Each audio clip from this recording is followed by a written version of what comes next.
నమస్తే, welcome to #you. నేను మీ రాజేష్. ఏ మాట కామాట చెప్పుకోవాలి, మనసులో ఎలా ఉన్నా మాటల్లో మాత్రం అదిరిపోయే కాన్ఫిడెన్స్తో మాట్లాడే విషయంలో గులాబీ బాస్ కేసీఆర్ లెక్కనే వేరుగా ఉంటుందని ఖచ్చితంగా చెప్పాలి. ఇక గత అసెంబ్లీ లోక్సభ ఎన్నికల్లో సారు కారు 16 అంటూ కూడా బీఆర్ఎస్ పార్టీ విస్తృతంగా ప్రజల్లోకి వెళ్ళింది. ఆయన పరివారం మొత్తం ప్రచారం మోత మోగించింది ఒక రేంజ్లో. అయితే అంత ప్రచారం మోత మోగించినప్పుడు కూడా పెద్దగా పార్లమెంట్ ఎన్నికల్లో విజయం సాధించలేకపోయింది.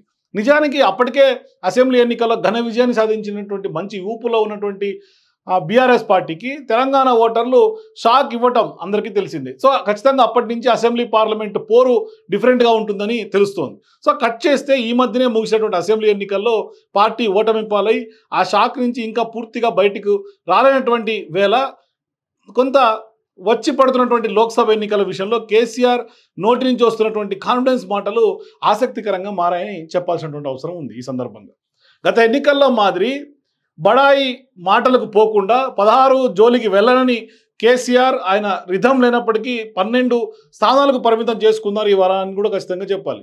అయితే తెలంగాణలో మొత్తం 17 పార్లమెంట్ స్థానాలు ఉండటం, అందులో మజ్లీస్ ప్రాతినిధ్యం వహించే హైదరాబాద్ను పక్కన పెట్టేసి మిగిలినటువంటి స్థానాల్లో తమదే విజయం అంటూ కూడా ప్రచారం చేసుకోవడం కూడా తెలిసింది.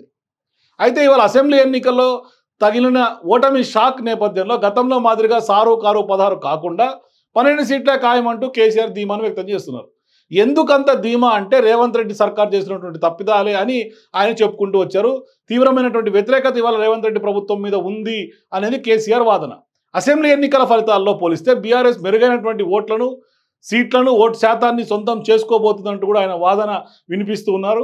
ఇక సారు మాటల్ని పక్కన పెడితే నిజంగానే అంత సీన్ ఉందా అంటే లేదన్న కొంత మాటే ప్రధానంగా వినిపిస్తుంది. ఎందుకంటే గులాబీ నేతల నుంచి రావటం ఒక ఎత్తు అయితే దీనికి కారణం లేకపోలేదు. ఎందుకంటే అసెంబ్లీ ఎన్నికల్లో ఓటమి తర్వాత కూడా రేవంత్ను శక్తివంతమైనటువంటి నేతగా భావించకపోవటం, ఆయన ప్రభుత్వం త్వరలోనే కూలిపోతుందన్న భావనను తరచూ వ్యక్తం చేయటం ఆ పార్టీ కొంత ప్రజల్లో నెగిటివ్గా మారిందని ఖచ్చితంగా చెప్పాలి. ఎందుకంటే ముఖ్యమంత్రి కుర్చీలో కూర్చున్నటువంటి రేవంత్కు ఊపిరి పీల్చుకునే అవకాశం ఇవ్వకుండా పదే పదే అదే పనిగా విమర్శలు చేసి దాడి చేస్తున్నటువంటి వైనాన్ని ఇవాళ ప్రజలందరూ వేలెత్తి చూపేలా చేస్తోంది. మరీ ముఖ్యంగా మాజీ మంత్రి కేటీఆర్ నోటి నుంచి వస్తున్నటువంటి మాటలు పార్టీకి తీవ్రమైనటువంటి నష్టం వాటిల్లేలాగా ఉందనే వాదన ప్రధానంగా వినిపిస్తోంది. తాజాగా హైదరాబాద్లోని తన ఇంట్లో జహీరాబాద్ ఎంపీ స్థానానికి చెందినటువంటి నేతలతో రివ్యూ చేసినటువంటి సందర్భంగా కేసీఆర్ చేసినటువంటి వ్యాఖ్యలు కొంత తెలంగాణ రాజకీయాల్లో ఆసక్తికరంగా మారాయి. కాంగ్రెస్ పార్టీ అధికారంలోకి వచ్చి 100 రోజులు అవుతున్నా పాలన ముందుకు సాగడం లేదు, మరోవైపు అవగాహన లేమితో రాష్ట్రానికి నష్టం వాటిల్లే వరుస తప్పులు చేస్తున్నారంటూ కూడా ఆయన ఆరోపిస్తున్నారు.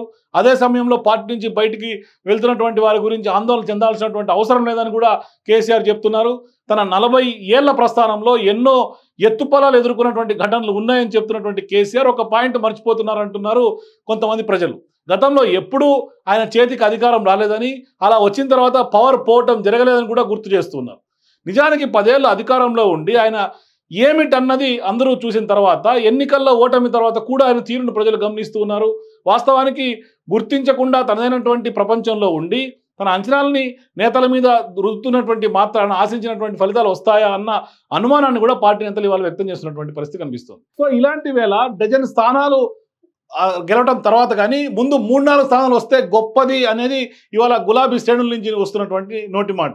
సో ఇలా ఉంటే ఇప్పుడున్నటువంటి పరిస్థితుల్లో తుది ఫలితం అంటే పార్లమెంట్ ఎన్నికల్లో ఎన్ని సీట్లు వస్తుంది, తుది ఫలితాలు ఏ విధంగా ఉంటాయనేది మాత్రం ఖచ్చితంగా కాలమే వెయిట్ చేసి చూడాలి, కాలమే సమాధానం ఇవ్వాలి.